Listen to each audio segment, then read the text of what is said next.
মাশাআল্লাহ, শিকড় প্রযুক্তিতে আপনারা সহজেই বাণিজ্যিকভাবে ছাদ কৃষি গড়ে তুলতে পারেন।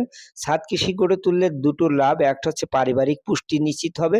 ২ হচ্ছে আপনারা বেচে কিছু ইনকামও করতে পারবেন।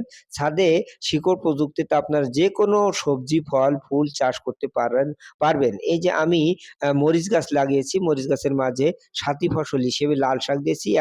১ মাসের মধ্যে লাল শাক বিক্রি করে দিলাম। পরবর্তীতে এই যে মরিচ এবং এই যে সিম এগুলোও কিন্তু বিক্রি করার মতো হয়ে যাবে কিংবা খাবার মতো হয়ে যাবে।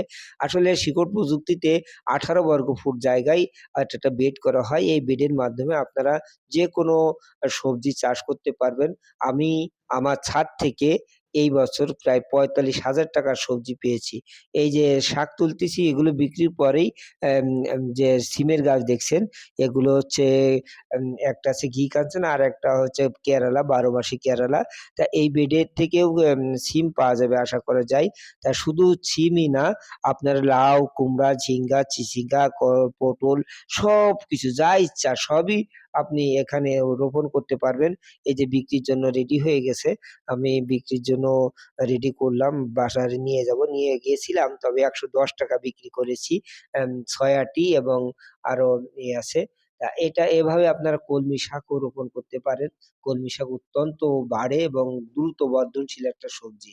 লাউ গাছে দেখেন লক করতেছে। এই লাউ কিন্তু ফুল চলে আসছে। নে ফুল চলে আসছে। তা আমার এই পাশের এক ভাইয়ের বাড়িতে গিয়েছিলাম। এই লাউ গাছটা তার বাসায়। তা আসলে লাউও চাষ করতে পারেন। প্রচুর ফলন ইনশাআল্লাহ পাবেন।